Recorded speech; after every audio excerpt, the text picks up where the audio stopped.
Okay, so we're going to start by lubricating some cotton embroidery floss. We're just going to practice today. So I like to use embroidery floss because it's cotton, it's biodegradable, and it's a really fun, forgiving cord to start with. It's easy, it's very, very cheap. You can pick it up anywhere. It's often at thrift shops, and it's really good to use. You can use, let's see, I don't know how many feet this is. I just picked out a scrap. It's, I don't know, you could probably use like 6 feet and get away with it, because we're only going to be stringing 27 beads today. That is 1/4 of a 108 bead mala. So 27 beads. I have already counted them out into this little bowl that you see here. And I'm using a beeswax. It's actually like a furniture polish. It's a beeswax based furniture polish. If you're vegan, you can use a carnauba wax based like chapstick, just a wax based something or other to lubricate your floss. You can also use like a candle that you've softened with a lighter. This is picture hanging wire. It comes in 6. It's like you can get it at the dollar store. It's like 6 strands of wire, very tiny strands that are twisted together. I am untwisting them and just using one piece of wire. I cut it up. It's probably like 6 inches long.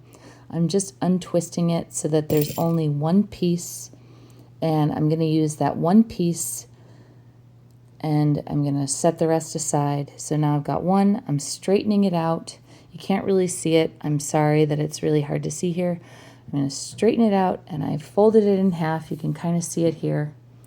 And now I'm going to take my embroidery floss, and I'm going to put the ends together, and I'm going to match them, and then I'm going to tie a little knot on the end, make a nice thick knot so that my beads will not go past that knot, and I'm going to match it up all the way down toward the other end so that I have a nice loop. Make sure there's no knots on the way down, and then I'm going to thread that picture hanging wire through so that the 2 loops kind of catch on each other, and I've made a little impromptu beading needle, and then I'm just going to string my beads. Whoop, I dropped one. I've been doing this years, and I'm still going to make mistakes. I'm just measuring and recording here. You can measure your before strand, and then after you've knotted to see how much you've lost per number of knots, like how many inches you've lost per number of knots, to see how many, like if you like to do math. I like to do math. You may or may not like to do math. That'll give you an idea like how many inches you lose per knot, per number of knots. Here I'm leaving a tail of about 5 inches. Boop, 5 inches, right? So I've got a tail. There's still a knot on the end. I'm going to string one bead here. Oh my God, my marks did not work. Stringing one bead, and I'm going to tie a knot on the other side because this bead is going to be free floating on the end. So I'm tying an overhand knot, and I'm separating these 2 cords because it's doubled to tighten that knot. Now see, it's free floating on the end, and you're like, why is she doing that? It will all be revealed actually in the next video. In this one, we're not gonna bother right now. Now we're gonna slide the next bead down, and that's gonna help kind of cinch that knot tight. We're not pulling the knot tight to within an inch of its life. We don't need to do that. Don't do that. Okay, knot number 2. I promise the camera angle is gonna get a little bit better in a second. Basically, we're doing an overhand knot here, and then we're gonna pull on the string that the end of the string that comes out of the beads, and then we're gonna hold the second bead from the one that the string is coming out of, like supporting a baby's head so that the weight of the beads don't pull that knot tight on you without you meaning it to. I'm zooming out here. Bear with me. I haven't made a video in a long time, okay? Again, we're going to pull that bead down to kind of push that knot where it needs to be.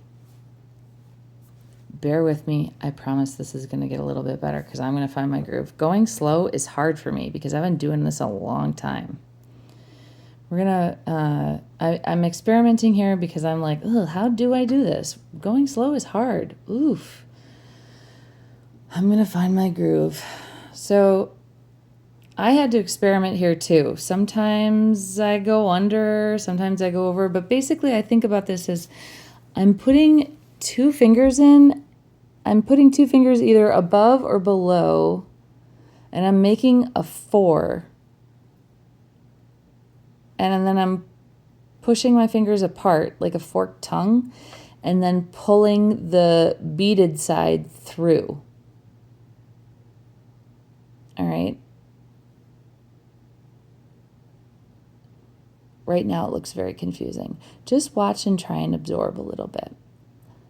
Just watch and try and absorb a little bit. We're doing osmosis right now. Don't sweat it if it doesn't make sense quite yet. Cinch that bead. Don't pull that knot to within an inch of its life.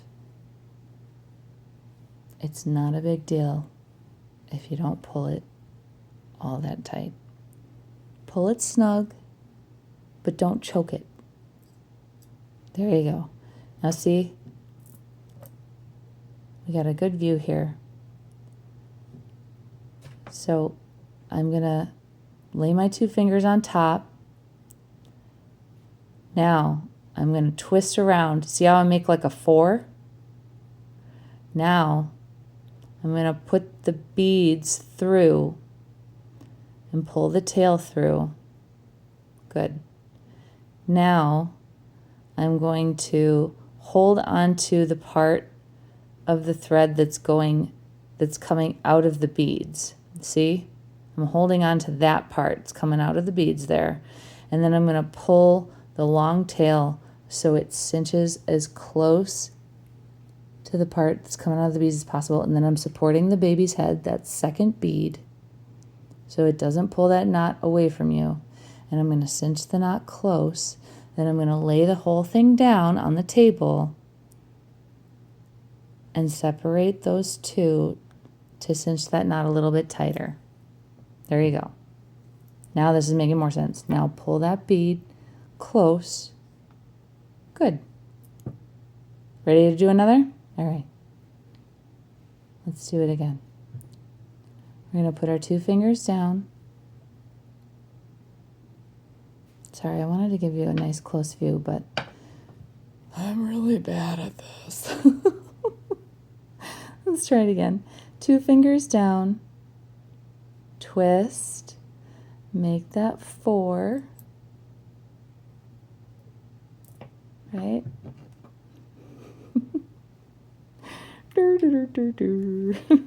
2 fingers down.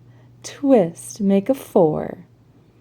Now dunk those beads through the hole. Pull the tail through.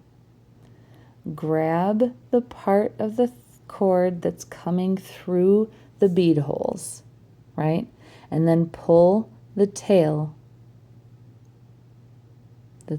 Like hold on to the part that's coming through the bead, and then pull the tail so that it's pulling the slack out. There you go. And that's what's going to inch the knot as close as you get it, and then lay the whole thing down on the table before you cinch the knot close. There you go. Make sense? There you go. Next bead. Pull it down. Use that to push the knot where you want it. Put it in position. There we go. 2 fingers. Now we're going to try it this way. You can pull it over. Ooh, I made a little triangle there. Once again, slam dunk. Bada bing, there's that 4. Now we're going to grab the part that's coming out of the bead holes. We're going to pull on the slack, cinching that knot up. We're going to support the baby's head as we cinch that knot down. And then we're going to lay the whole thing on the table so as not to, there we go. And then we're going to cinch the knot close.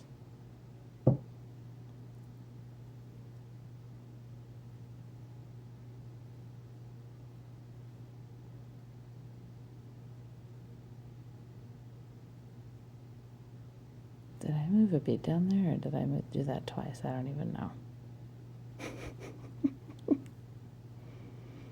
It doesn't matter, we're practicing. Here we go. Support the head, move that knot down. I guess I did, I don't know. Spread it, cinch it, boom. Next bead, move it down, get that knot in place. Now it's getting twisted, so you want to work out those twists. I like to hold it up and kind of worry the cord down so that the twists disappear as you're working. You do not want it to get all twisted as you work. You want to work out those twists as you're going along. Make that 4, 2 fingers down, over, there's your 4, slam dunk, fork it, hold it, pull the slack, hold the baby's head, cinch that knot up close, lay it down on the table, then cinch the knot tight, pull the next bead down to get that knot into position. Nice. And we're going to hold it up in the air to let the twists out. Don't want those twists in there as you work. We may need a little more room to knot. Those beads are inching down. There we go. Whoop, 2 fingers. Make the 4. Put the tail through the hole. Hold it where the cord's coming out of the beads. Hold the baby's head. Cinch that knot close as possible. There we go. Lay it down on the table. Divide it to get that knot snug. Nice.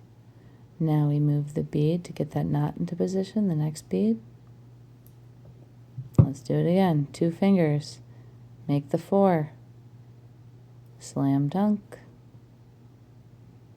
Hold it in place. Pick up the slack. Hold the baby's head. Get that knot. Lay it down. Cinch the knot. Move the next bead down to put that knot right in place.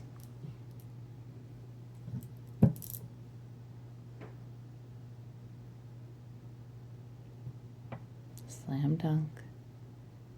Cinch the knot. Hold the baby's head. Cinch it down. Divide. Cinch it tight. Untwist as you work. Untwist as you work. Pull the next bead down to put that knot into position. Now, untwist, untwist. Don't want to twist as you work. 2 fingers down. Make that 4. Slam dunk. Hold the cord where it comes out of the beads. Cinch it to tighten. Hold the baby's head. Lay it down. Divide and cinch. Pull the next bead down to get it into position. Next knot. Lay 2 fingers down. Create the 4. Slam dunk all the beads. Pull that tail through. Hold it where the cord comes out of your beads. Pull it through. Hold the baby's head. Tighten. Divide and conquer. Pull the next bead down to get that knot in position. Very nice, very nice. Untwist as you go. Untwist as you go. We're going to keep doing this until all 27 are on here. I'm not going to do a whole 108 bead mala because even that's a bit insane. Lay the 2 down, create a 4. Here you go, see the 4. We're going to slam dunk all those beads. Pull the tail through. The tail gets longer with every new bead. Pull, support the baby's head until that knot gets where you need it. Now lay it down. Divide and conquer. Good. Pull the next bead down to put that knot into position. Lay the fingers down, create the 4. Slam dunk, pull that tail through. Hold the cord where it comes out of the bead. Pull the tail. Hold the baby's head. Cinch to tighten. Divide and conquer. Very nice. Pull the next bead to put that knot into position. Create the 4. Pull the tail through. Hold the cord where it comes out of the bead. Cinch to tighten. Hold the baby's head. There you go. Divide and conquer. Pull the next bead down. 2 fingers. Twist. Create the 4. Pull the tail through. Pull it through. Hold the baby's head. Cinch that knot down. Divide and conquer. Very good. Ooh, we got some twisting happening. We're going to pull that bead down. I really want to. Ooh, I need to untwist that. Oh, but I'm going to keep going. But I really should untwist that. We're going to pull the tail through that 4. Hold it where it's coming out of the bead. Cinch it tight. Hold the baby's head as we move that knot close. And we're going to divide to cinch it down and conquer. Pull the next bead. 2 fingers. Create the 4. Slam dunk all those beads. It's getting longer, but you're getting better at this as you move along. So it's gonna get longer and it's gonna get easier. And you're only doing this with cotton cord, so it's super cheap. It's biodegradable. Divide and conquer. Look at this. Very nice. Move that next bead down. One more time. 2 fingers. Lay them down. Up and over. Create that 4. Slam dunk all those beads through. Pull the tail. Hold the cord where it comes out of the beads. Pull to tighten as much as possible. Hold the baby's head. Cinch that knot close to the bead. Lay it down. Divide and conquer. Nice. Pull the next bead down to put that knot into position. One more time. Create the 4. Slam dunk and pull the tail through. Bada bing. Divide, conquer. Move the next bead down to get that lock into position, and at the same time we are untwisting. That was overdue. That was overdue. Next one, create the 4, slam dunk, pull that tail through. We are holding the cord where it comes out, sliding that knot down while we hold the baby's head. We're going to lay it down, divide and conquer. Very good. Pull the next bead down to put that knot into position. 2 fingers, create the 4. Pull the tail through. Tighten that knot. Oh.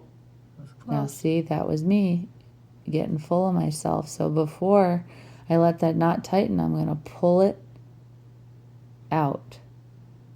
And this is embroidery floss, so it's separating out on me. So I want to pull it out and get everything all even again. It's 6-strand embroidery floss, so I want to make sure everything is copacetic and all even. And it's kind of a nightmare, but it's okay because it's just practice, friends. Get it together. It's not a big deal. The wax helps here too. Again, you can just get like a cheap candle or use chapstick. You're going to run it through a few times before you start, so it's going to be well lubricated. Lubricating helps things slip through easier. It also helps strengthen the cotton. Embroidery floss is, in my humble opinion, not strong enough for regular malas. If you want to create a mala for a special purpose, like some malas are made to break eventually, so they're made to meditate with until they do break. So if you want to do a meditation for a shorter amount of time and have it break on purpose, then embroidery floss might be a good idea. Embroidery floss cotton fibers are not as long a staple fiber as other fibers, so it's just not as long wearing.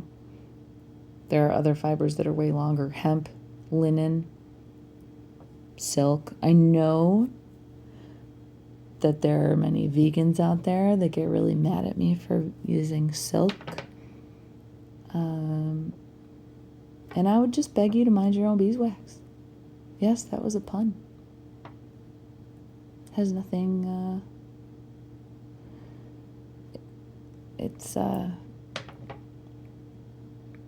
silk has been used for centuries, and for me, biodegradability is holy, and I do use linen, I do use cotton, I use other things, and that's I've thought long and hard about it. I've gone to school for this, and don't be mean. Thanks. Okay, thanks.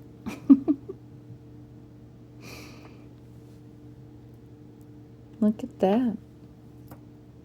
Yay, last one. And I didn't knot after the last one. So the first one and the last one are loose on the ends. And there we go.